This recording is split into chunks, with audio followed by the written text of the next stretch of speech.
Assalamualaikum warahmatullahi wabarakatuh. Bismillahirrahmanirrahim. Alhamdulillahirabbil alamin. Wa bihi nasta'inu ala umuri dunya waddin. Wassalatu wassalamu ala asyrafil anbiya wal mursalin wa ala alihi wa sahbihi ajmain, amma ba'du.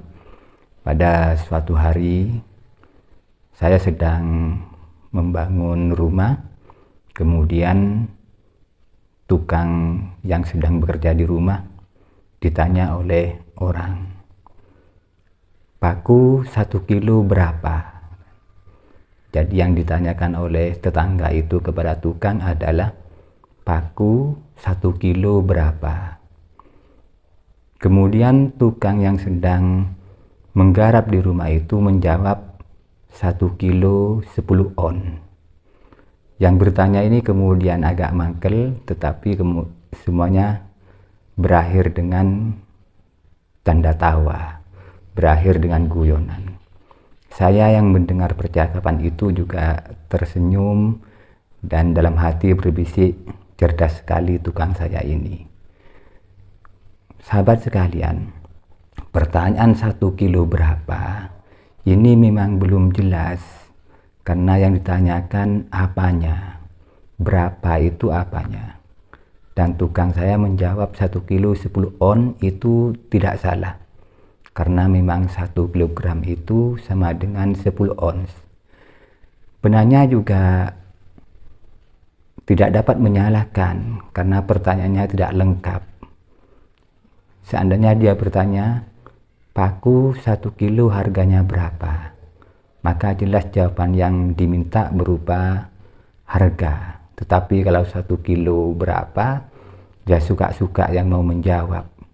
Seandainya 1 kilo itu terdiri atas 24 biji paku umpamanya, maka bisa jadi pertanyaan 1 kilo berapa, maka dijawab 24 biji. Ini pun tidak salah.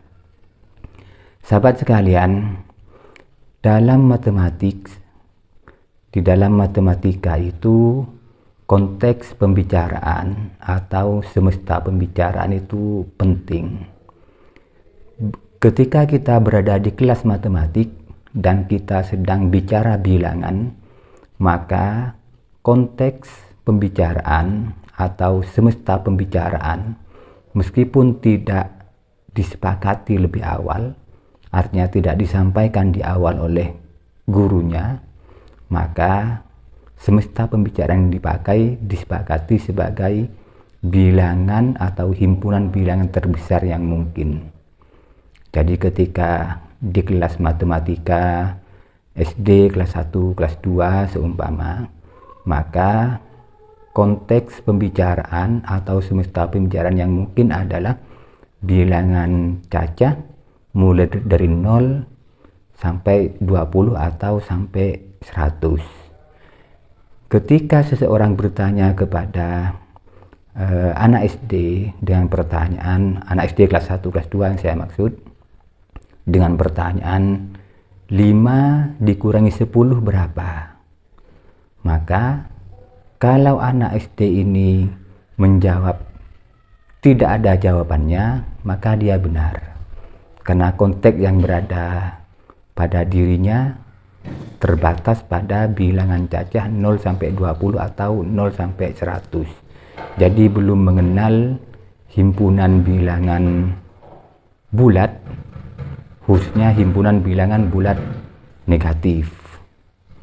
Di kelas-kelas yang lebih tinggi ketika membahas bilangan, meskipun guru tidak menyampaikan semesta pembicaraannya apa, tetapi sudah menjadi kesepakatan bersama bahwa himpunan bilangan yang mungkin adalah himpunan bilangan real. Ini di kelas-kelas matematika. Jadi tanpa menyampaikan semesta pembicaraannya apa, tanpa menyepakati himpunan bilangannya apa yang digunakan sebagai konteks pembicaraan, kelas sudah mengetahui bahwa semesta pembicaraan yang digunakan adalah semesta terbesar yang mungkin. Hanya kemudian ketika kita berada di luar kelas, sudah masuk di lingkungan masyarakat, maka kita sudah tidak ada kesepakatan mengenai konteks pembicaraan atau semesta pembicaraan. Sehingga kalau sahabat-sahabat sekalian ditanya 1,5 lebih besar mana, atau 1,5 lebih banyak mana, maka terhadap pertanyaan ini mestinya tidak langsung menjawab, karena kita tidak jelas 1,5 ini apa. Jadi seandainya sahabat sekalian bertanya kepada saya 1,5 lebih besar mana, atau 1,5 lebih banyak mana, maka saya akan bertanya balik, 1 itu apa, 1/2 itu apa. Karena jawaban terhadap pertanyaan 1,5 ini banyak, variasinya akan banyak. Yang pertama, variasi jawaban untuk pertanyaan 1,5 lebih besar mana. Pertanyaan pertama adalah 1 ini akan lebih banyak dari setengah, atau 1 ini akan lebih besar dari setengah. Kapan hal ini terjadi? Ketika 1 ini adalah 1 lusin, kemudian setengah ini setengah lusin dari objek yang sama. Maka jelas yang 1 lusin akan lebih banyak daripada yang setengah lusin. Yang 1 lusin itu 12 biji, yang setengah lusin adalah 6 biji dari objek yang sama. Kemungkinan jawaban yang kedua adalah 1,5 ini sama. Kapan terjadi? Ketika 1 ini adalah 1 kotak berisi 6 biji, 6 biji ya, jadi 1 kotak yang berisi 6 biji, sebut saja telur itu saja. Jadi 1 kotak yang berisi 6 telur, sedangkan setengah ini adalah setengah lusin telur. Maka 1,5 ini sama. Karena 1 kotak berisi 6 telur, itu berarti kan telurnya sebanyak 6 dalam 1 kotak. Kemudian setengah lusin telur itu adalah 6 telur juga, 6 butir telur. Maka 1,5 sama banyaknya. Jawaban yang ketiga, justru setengah ini yang akan lebih banyak daripada 1.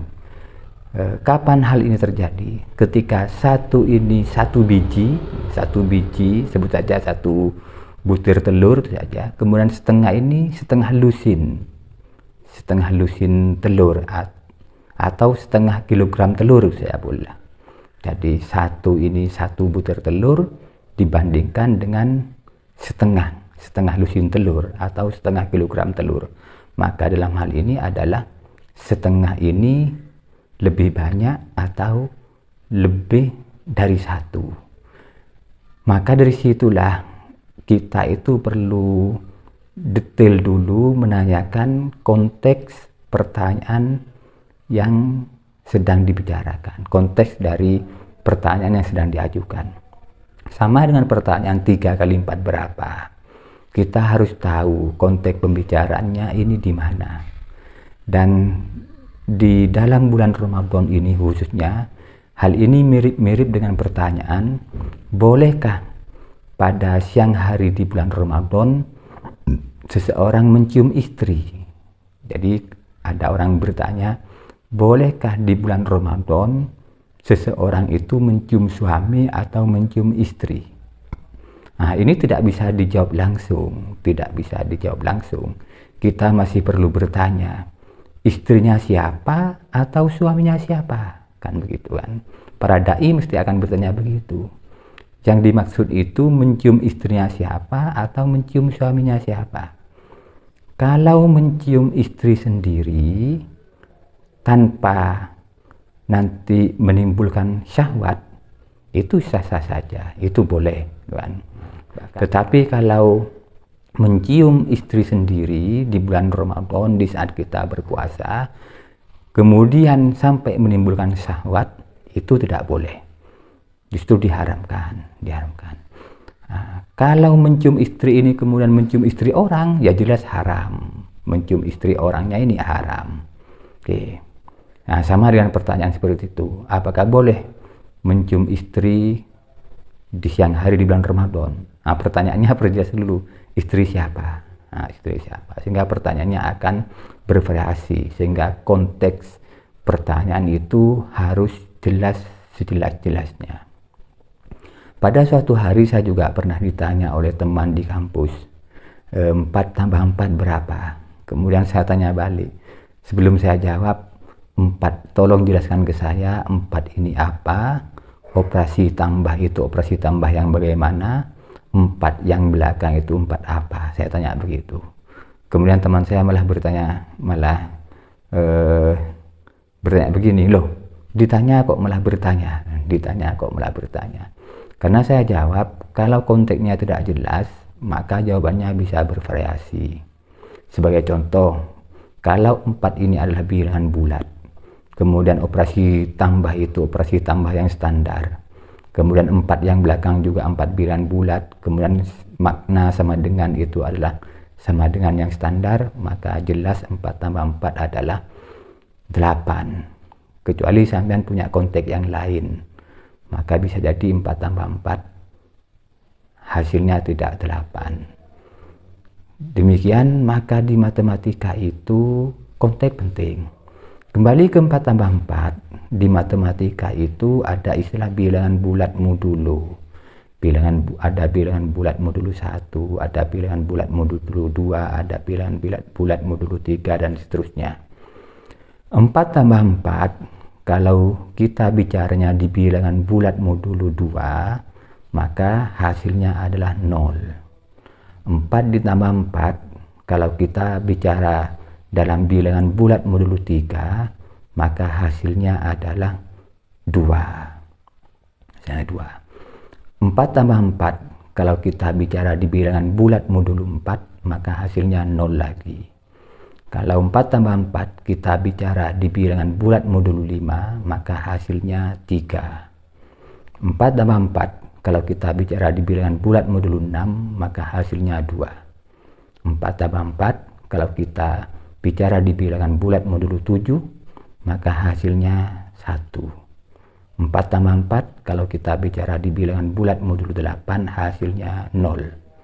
4 tambah 4 kalau kita bicara di bilangan bulat modulo 9, maka hasilnya tetap 8. 4 tambah 4 kalau kita bicara di bilangan bulat modulo 10, maka hasilnya tetap 8. Jadi ketika ada pertanyaan di matematika sekalipun 4 ditambah 4 berapa, maka hasilnya belum tentu 8. Tergantung konteks pembicaraannya, tergantung semesta pembicaraannya. Maka kepada sahabat-sahabat sekalian, perlulah hati-hati ketika ditanyakan atau disodori pertanyaan-pertanyaan yang melibatkan angka-angka di dalam matematika. Dan lebih khusus lagi, berhati-hatilah kawan-kawan ketika disodori pertanyaan, jangan langsung asal menjawab, jangan langsung asal membenarkan, atau jangan langsung asal menyalahkan. Pastikan dulu duduk pembicaraannya di mana, konteks pembicaraan yang dipakai apa, atau bahasa kerennya semesta pembicaraannya apa. Maka bijaklah untuk mengomentari, bijaklah untuk menjawab suatu permasalahan, dan bijaklah untuk membenarkan atau menyalahkan suatu pernyataan. Semoga bermanfaat. Wassalamualaikum warahmatullahi wabarakatuh.